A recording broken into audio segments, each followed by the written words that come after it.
ओम या देवी सर्वभूतेषु शक्तिरूपेण संस्थिता नमस्तस्यै नमस्तस्यै नमस्तस्यै नमो नमः। ओम नमः शिवाय।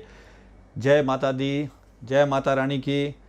मैं अजीत कुमार मिश्रा शुद्ध सनातन में आप सभी का एक बार फिर स्वागत करता हूं। नवरात्रि स्पेशल में आप सभी का बहुत बहुत स्वागत है। आप पर माता रानी की कृपा बनी रहे। मित्रों, दोस्तों, मैं नवरात्रि स्पेशल लेकर के आया हूं और मैं आपको रोज़ श्री दुर्गा सप्तशती की कुछ ऐसी कथाओं, ऐसी जानकारियों को लेकर के आ रहा हूं जो शायद आपके नज़रों से गुजरी ज़रूर होगी, पर आपने शायद ध्यान नहीं दिया होगा। तो मैं आपको आज बताने जा रहा हूं कि चंडिका देवी कौन है, किन्हें कात्यायनी देवी कहा जाता है और कौन है कालिका देवी। दरअसल दुर्गा सप्तशती में मूल रूप से 4 देवियों के पराक्रम का वर्णन मिलता है। पहले अध्याय में जो है वो योग माया देवी का वर्णन मिलता है, जो योग निद्रा के द्वारा भगवान विष्णु को सुला देती हैं। जब मधु कैटभ उत्पन्न होते हैं तो मधु कैटभ जब ब्रह्मा जी को मारने जाते हैं तो वो उन आद्या शक्ति, जो मूल शक्ति हैं, जो ईश्वर की नारी स्वरूपा हैं, उन आद्या शक्ति की प्रार्थना करते हैं और वो आद्या शक्ति प्रकट होती हैं 10 पदी काली के रूप में, और वो विष्णु को, भगवान विष्णु को जगाती हैं और भगवान विष्णु जो हैं मधु कैटभ का वध करते हैं। अध्याय 2 से लेकर 4 तक में महिषासुर का वध करने के लिए देवी अंबिका का उद्भव होता है, देवी अंबिका का अवतार होता है। ये सभी देवताओं के अंदर स्थित स्त्री शक्तियों से निकले शक्तिपुंज का एकीभूत रूप हैं, वो एक प्रकट रूप हैं वो, और वो अष्टभुजा अंबिका देवी महिषासुर का वध करती हैं। इसके बाद वो दुर्गा नहीं है। दुर्गा बाद में दुर्ग नाम के राक्षस को लेकर मारने के लिए जब आद्या शक्ति अवतार लेती तब वो दुर्गा कहलाती है, लेकिन दोनों का स्वरूप एक ही जैसा लगता है। अध्याय 5 से लेकर के अध्याय 10 तक में हम मुख्य रूप से 2 देवियों के पराक्रम के बारे में जानते हैं। एक है देवी चंडिका और दूसरी है देवी कालिका। कथा ये है श्री दुर्गा सप्तशती में कि जब शुंभ और निशुंभ ने देवताओं को पराजित कर लिया, शुंभ निशुंभ 2 दैत्य भाई थे, ये बड़े पराक्रमी थे, और इन लोगों ने जब देवताओं को पराजित करके तीनों लोगों पर अधिकार कर लिया तो देवतागण एक बार फिर से उन आद्या शक्ति जो हमारे सृष्टि का पालन करती हैं, संहार करती हैं, इनका जो निर्माण करती हैं, उनकी स्तुति करते हैं। उन्होंने महिषासुर के वध के समय में जब अंबिका देवी के रूप में प्रकट वो हुई थी तो उस समय उन्होंने ये वचन दिया था कि जब भी तुम्हारे पर कोई संकट आएगा मैं फिर से प्रकट होंगी। तो वो सभी स्तुति कर रहे होते देवतागण। तब उस समय माता पार्वती स्नान करने के लिए जा रही हैं, तो माता पार्वती उनसे पूछते हैं कि देवताओं आप किनकी उपासना कर रहे हैं। तो माता पार्वती के शरीर के अंदर से एक आवाज़ आती है, एक देवी प्रकट होती हैं, वो बोलती है ये मेरी उपासना कर रहे हैं। वो दरअसल आद्या शक्ति हैं, माता पार्वती के अंदर ही नहीं स्थित हैं, वो भगवान शिव के अंदर भी स्थित रहती हैं, वो विष्णु के अंदर भी स्थित होती हैं। तभी भगवान विष्णु के अंदर से योग माया के रूप में वो निकलती हैं, 10 पदी काली के रूप में निकलती हैं। भगवान शिव की जटाओं से दक्ष के यज्ञ का विध्वंस करने के लिए वो भद्रकाली के रूप में निकलती हैं। तो माता पार्वती के शरीर के अंदर में जो स्त्री शक्ति हैं, आद्या शक्ति हैं, वो निकलती हैं और बोलती है मेरा नाम कौशिकी है, और वो अपना कौशिकी नाम धारण करती है आद्या शक्ति, और बोलती है कि मैं ही चंडिका हूँ। उन्हीं को कौशिकी भी कहा गया, चंडिका भी कहा गया और कात्यायनी भी कहा गया। ऐसी कथा मार्कंडेय पुराण में मिलती है कि कात्यायन ऋषि की पुत्री के रूप में उनका जन्म हुआ था, इसलिए वो कात्यायनी कही गई। पर ये दूसरी कथा है, इसकी चर्चा बाद में हम करेंगे। पर माता पार्वती के शरीर के अंदर से कात्यायनी, कौशिकी या जिन्हें चंडिका कहते हैं वो प्रकट होती हैं, और माता पार्वती के शरीर का रंग काला हो जाता है और वो कालिका देवी के रूप में विख्यात होती हैं, और वो हिमालय पर्वत पर चली जाती हैं। इसके बाद जो चंडिका देवी हैं वो विंध्याचल में वास करने लगती हैं। तब शुंभ निशुंभ के दूत जो है उनको देखते हैं, और देखने के बाद वो देखते हैं कि वो अद्भुत सुंदर हैं। तो शुंभ निशुंभ को जाकर बताते हैं कि एक बड़ी अद्भुत देवी रहती हैं विंध्याचल में, आपको उनसे विवाह करना चाहिए क्योंकि विश्व में उनसे ज़्यादा सुंदर कोई है नहीं। तो शुंभ निशुंभ अपने दूत को भेजते हैं, और वो दूत जो है देवी से आग्रह करता है, उनको समझाता है कि देखो शुंभ निशुंभ जो हैं वो तो तीनों लोगों के राजा हैं, तीनों लोग के अधिपति हैं, सो तुम शुंभ या निशुंभ किसी से विवाह कर लो, क्योंकि तुम उन्हीं के साथ सुखी रह पाओगे, देवताओं की तो हालत ख़राब है। तो देवी को तो पता था अपना उद्देश्य, वो तो आद्या शक्ति थी, चंडिका के रूप में। तो चंडिका बोलती हैं कि मैंने तो ये प्रतिज्ञा ले रखी है कि मैं उसी से विवाह करूंगी जो मुझे युद्ध में पराजित कर देगा। तो वो जो दूत है वो हंसने लगता है, वो जाके शुंभ निशुंभ को बताता है। शुंभ निशुंभ अपनी सेना भेजते हैं, ध्रुमलोचन को भेजते हैं, ध्रुमाक्ष को भेजते हैं और बहुत सारे दैत्यों को भेजते हैं। देवी सबका संहार कर देती है हंसते हुए, देवी चंडिका जो हैं। इसके बाद देवी चंडिका के पास वो चंड और मुंड को भेजता है शुंभ निशुंभ।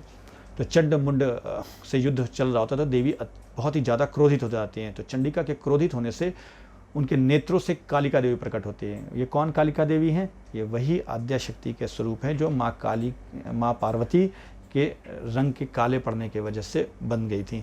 माँ पार्वती ही एक तरीके से माँ कालिका के रूप में प्रकट होती हैं और वो बहुत ही अद्भुत और बहुत ही विभत्स रूप का वर्णन उनका किया गया। बहुत ही भयंकर रूप में वो दांत कटकटाते हुए, रक्त जीभ लपलपाते हुए आती हैं और वो चंड मुंड का संहार कर देती हैं। और चंड मुंड के दोनों सिरों को ले जाकर के वो माँ चंडिका के सामने रख देती हैं और बोलती हैं फिर मैंने इन दोनों का वध कर दिया है। तो जो चंडिका हैं वो कहती हैं कि कालिका, आज से आपका नाम चामुंडा कहलाया जाएगा क्योंकि आपने चंड और मुंड का वध किया है। इसके बाद फिर युद्ध शुरू हो जाता है और युद्ध शुरू होने के बाद शुंभ निशुंभ रक्तबीज नाम के एक दैत्य को भेजता है। ये रक्तबीज दैत्य की बड़ी गजब की खासियत है। रक्तबीज के शरीर से जो भी रक्त गिरता था उससे हजारों करोड़ों नए रक्तबीज पैदा हो जाते थे। तो देवी चंडिका जो है युद्ध करते करते थक जाती हैं और उनकी सहायता के लिए बहुत सारी और भी देवियां आती हैं जो देवताओं की स्त्री शक्तियां हैं। वो देवताओं की पत्नियां नहीं हैं, वो देवताओं के अंदर स्थित स्त्रीय शक्तियां जो हैं वो प्रकट होती हैं। और जैसे इंद्र की इंद्राणी हैं, नरसिंह भगवान की नरसिंही हैं, वैष्णवी हैं विष्णु की स्त्री शक्ति। इसके अलावा स्कंद की जो है कार्तिकेय की स्त्री शक्ति कौमारी के रूप में आती हैं। ब्रह्मा की स्त्री शक्ति ब्रह्माणी के रूप में आती हैं और ये सभी युद्ध करने लगते हैं। लेकिन रक्तबीज को कोई नहीं मार पा रहा होता है। तब कालिका देवी फिर से प्रकट होती हैं और कालिका देवी को कहती हैं चंडिका कि तुम इस राक्षस के रक्त को ज़मीन पे गिरने ही नहीं दो, और ये राक्षस जो है का रक्त अगर ज़मीन पर नहीं गिरेगा, खून ज़मीन पर नहीं गिरेगा तो ये अपने आप मर जाएगा। तब इसके बाद कालिका देवी जो है वो उसको मारना शुरू करती हैं और जैसे रक्त गिरने लगता है उसको वो ज़मीन पे गिरने से पहले खप्पर में कलेक्ट करती हैं, एकत्रित करती हैं या फिर सीधे उसको पी जाती हैं। तो इस प्रकार रक्तबीज का संहार होता है। तो कालिका देवी का जो जिन्हें महाकाली भी कहा गया, इनका बड़ा ही व्यापक वर्णन जो है अध्याय 2 से लेकर अध्याय 3 से माफ़ कीजिएगा अध्याय 5 से लेकर 10 में किया गया है। तो कालिका देवी का बहुत ही व्यापक वर्णन जो है दुर्गा सप्तशती में मिलता है। तो चंडिका और कालिका देवी मुख्य रूप से, हालांकि उनके साथ सहायक रूप में इंद्राणी हैं, महेश्वरी हैं, वैष्णवी हैं, शिवा हैं, कौमारी हैं, ब्रह्माणी हैं, ये सभी हैं। लेकिन मूल रूप से देखा जाए तो जो माता पार्वती के शरीर से जो चंडिका देवी निकली थी और माता पार्वती के शरीर के काले हो जाने की वजह से जो कालिका देवी के रूप में कन्वर्ट हो गई थी, वो दोनों ही जो है शुंभ निशुंभ के पूरी सेना का वध करती हैं और फिर चंडिका देवी शुंभ निशुंभ का वध कर देती हैं। तो अगर हम अध्याय 5 से लेकर के 10 को देखते हैं तो अध्याय 5 से 10 के रूप में इन्हीं दो देवियों की प्रधानता है। तो हम जब नवरात्र के अवसर पे जब हम देवियों की आराधना शुरू करते हैं तो हमें सबसे पहले योग माया देवी जो दशपदी काली हैं उनकी भी पूजा करनी चाहिए। इसके अलावा हमें अंबिका देवी की पूजा करनी चाहिए जो महिषासुर मर्दनी है। इसके बाद हमें चंडिका देवी और कालिका देवी की पूजा करनी चाहिए। लेकिन हम चाहे तो अध्याय 11 में बहुत सारी देवियों का वर्णन है जिसमें आद्या शक्ति चंडिका जो है जब देवतागण उनकी स्तुति करते हैं शुंभ निशुंभ के मारने के बाद, तो उनसे वो कहते हैं देवतागण की जब जब दिक्कत होगी हम लोगों को, जब जब संकट होगा तो आप फिर से आप प्रकट होगी। तो तब जो आद्या शक्ति चंडिका हैं वो कहती हैं कि मैं ज़रूर आऊँगी और समय समय पे जब जब दानों के द्वारा बाधा पहुंचाएगी तो मैं अवतार लूँगी। तो उसमें वो बहुत सारे अपने अवतारों का वर्णन करती है जिसमें वो कहती है कि मैं दुर्ग नाम के राक्षस का वध करने के लिए दुर्गा के रूप में आऊँगी, मैं यशोदा के गर्भ से कृष्ण की बहन के रूप में जन्म लूँगी, मैं शाकंभरी के रूप में आऊँगी, मैं भुवनेश्वरी के रूप में आऊँगी, मैं शताक्षी के रूप में आऊँगी। इस तरह वो बहुत सारे अपने अवतारों का वर्णन करती है जो सारे अवतार हो चुके हैं। तो आप अगर माँ दुर्गा की उपासना करते हैं तो भी आप माँ अंबिका, माँ चंडिका की ही उपासना कर रहे हैं। अगर आप माँ शाकंभरी की उपासना कर रहे हैं तो भी आप माँ दुर्गा, माँ चंडिका और माँ कालिका की उपासना करें। और माँ कालिका की उपासना करें तो भी आप माँ दुर्गा, माँ चंडिका और माँ कालिका और माँ भुवनेश्वरी, माँ दुर्गा सभी की उपासना कर रहे हैं।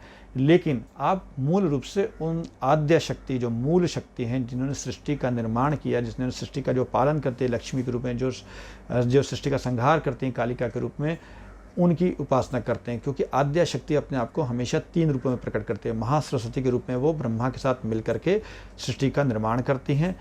पहले तो वो ब्रह्मा को प्रकट करती हैं, भगवान विष्णु को प्रकट करती हैं और वो शिव को प्रकट करती है। इसके बाद आद्या शक्ति अपने आप को 3 रूपों में स्त्री शक्ति के रूप में विभक्त करती हैं। महासरस्वती के रूप में वो ब्रह्मा जी के साथ सृष्टि का निर्माण करती हैं। महालक्ष्मी के रूप में वो भगवान विष्णु के साथ इस संसार का पालन करती हैं और भगवान शिव के साथ वो कालिका देवी के रूप में सृष्टि का संहार करती हैं। लेकिन मूल रूप से ये है कि आप किसी भी देवी के स्वरूप की पूजा करते हैं तो आप मूलतः आद्या शक्ति की पूजा करते हैं।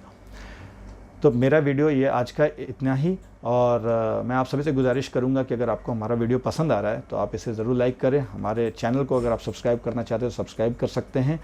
अगर आप हमारे वीडियोस के बारे में सूचना जानना चाहते हैं तो आप बेल आइकन का बटन भी दबा सकते हैं। और अगर आपको हमारे वीडियो से किसी तरह की दिक्कत है तो आप डिसलाइक का बटन दबा सकते हैं, लेकिन एक कमेंट ज़रूर डालिएगा कि आपको हमारे किस कंटेंट से प्रॉब्लम है, हम उसे सुधारेंगे ज़रूर। और अगर आप सनातन धर्म से जुड़ी शुद्ध कथाओं, सनातन प्योर चीज़ों को जानना चाहते हैं, दर्शन को जानना चाहते हैं, तो आप हमारे वेबसाइट www.shuddhsanatan.org से भी जुड़ सकते हैं। तब तक के लिए आप सभी को मेरा बहुत बहुत नमस्कार।